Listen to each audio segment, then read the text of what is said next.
Hey guys, welcome back to my videos. Thank you everybody who watched my channel last week.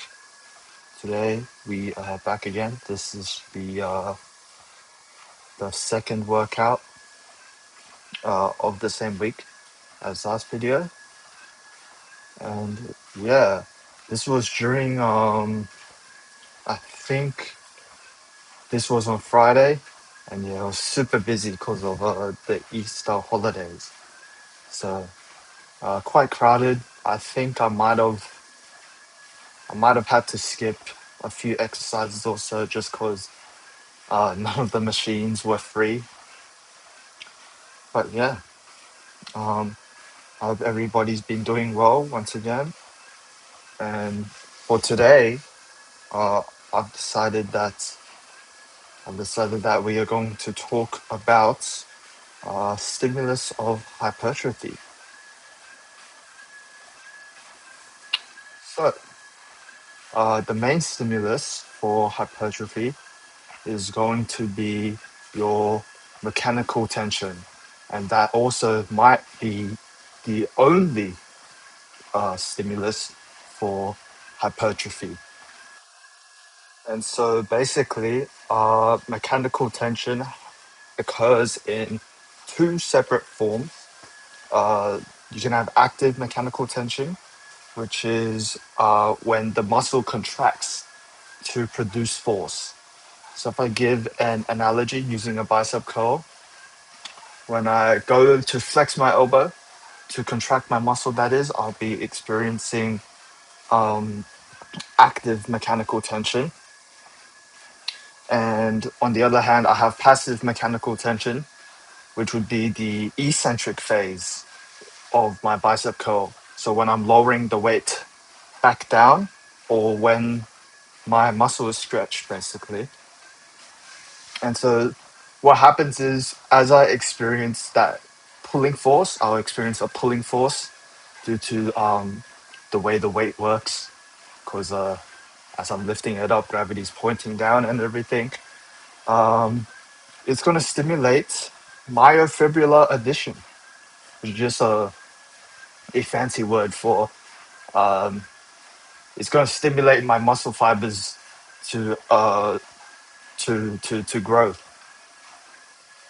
And so when we're looking at mechanical tension, we are also very importantly just looking at the force velocity relationship. Sorry, and all this relationship is going to describe is how your muscle force production varies with the speed of which, the velocity of which your muscles contract, basically.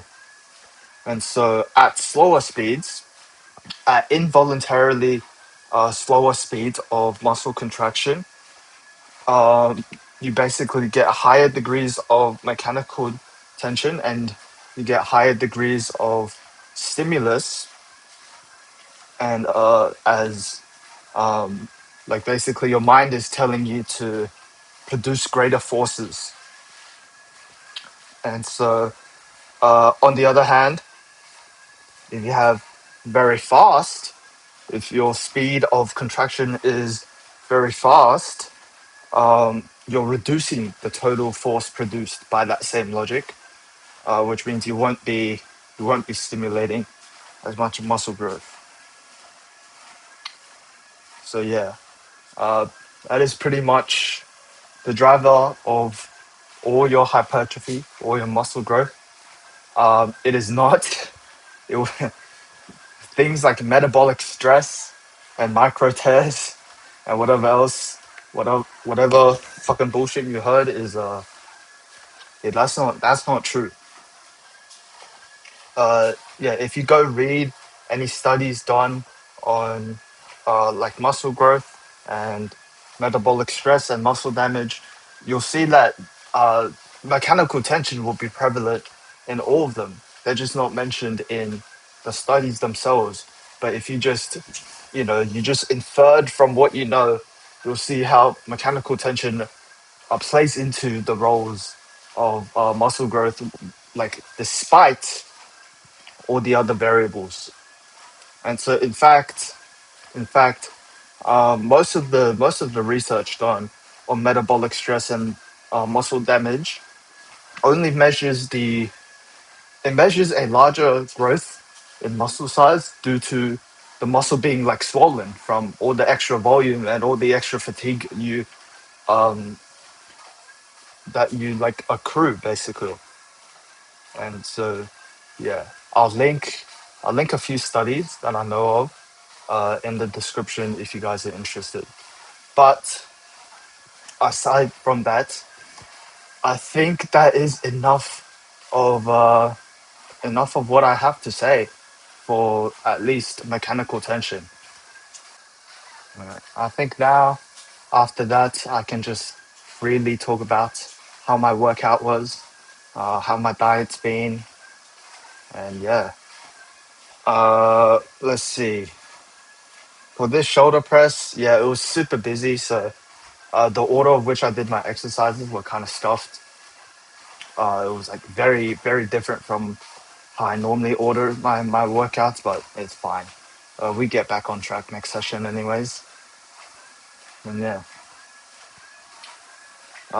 here also, this wasn't the best session either. I think a few of these sets I took a bit too far, took them a bit too close to failure. Maybe like zero RIR, or maybe just like straight failure. So yeah, don't be like me. Do what I say, not as I do, and try leaving one in the tank.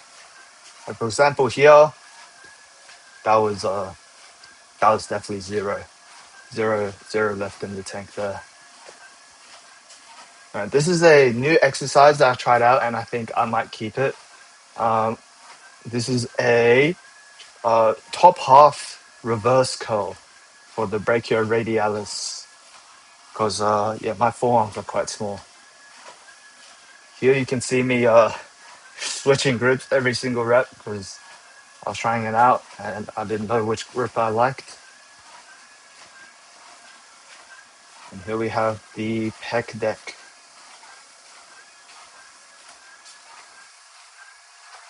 As you can see, I'm also tweaking out. Uh, when you're in the gym, try not to be too hyped. Try not to be like me.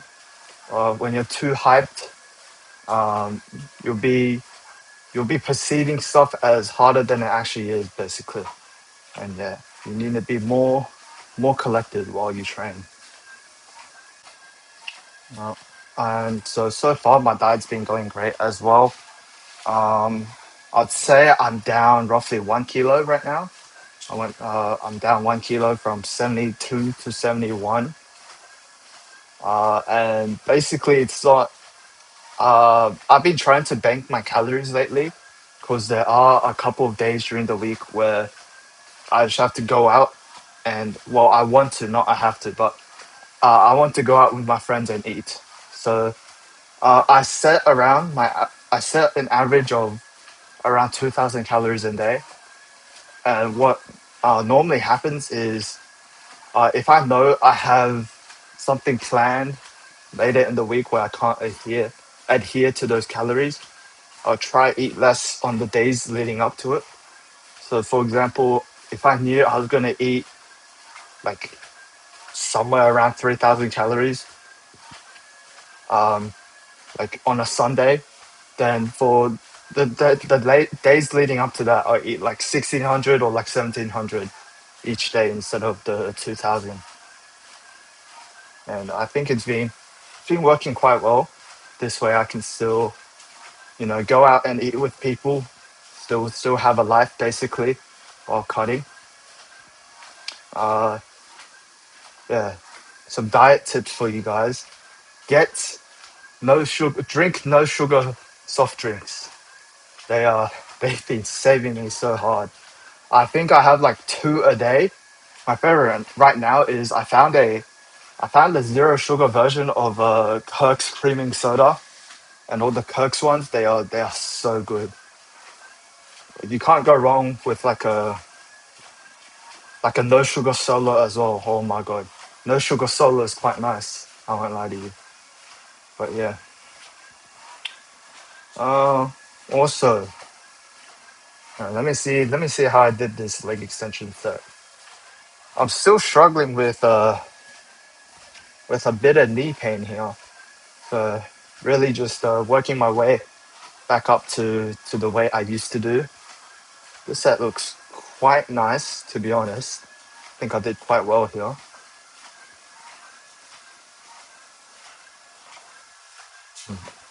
Sorry if you... I watched back last video, so you guys can definitely hear the fucking treadmill in the background, but oh well. It's not like I'm not gonna... I have to do what has to be done, man. I have to get my steps in. Yeah. Anyways, here's another set of leg extensions. My gym just got a new leg extension machine in actually just the other day. And so I'll see if I'll try that one maybe next session. Well, no, that's a lie because this was actually 2 sessions ago. So yeah, I recorded another session. Unfortunately, I didn't I only recorded in the upper session of like the upper session I did this Monday. Because then on Tuesday, like we had new equipment come in and everything was just so busy. I didn't get the chance to record. I really just I didn't want to record when like there's people running around all over the place. I thought that was a bit too inconsiderate. Anyways, I've been getting back into squats. I'm pissed weak on this one though, so hopefully I can work my way back up on this one as well. And here's the last exercise, I think. Actually, I have adductors left. The hip thrust is not the best machine I've ever used for hip thrust, but we can deal with it. Cool. All right, here's the last set, adductors. Again, hyping myself way too much. It's really not that serious. I know what I'm doing. I need to calm down more while I do this set. All right. I think that'll be the end to the video. Thanks to everybody who watches my videos again. I really, really appreciate it. And yeah, hopefully I'll catch you in the next one, I guess. And also, if you have any questions, please drop them in the comments. I'll try to go through them in a future video. Thank you.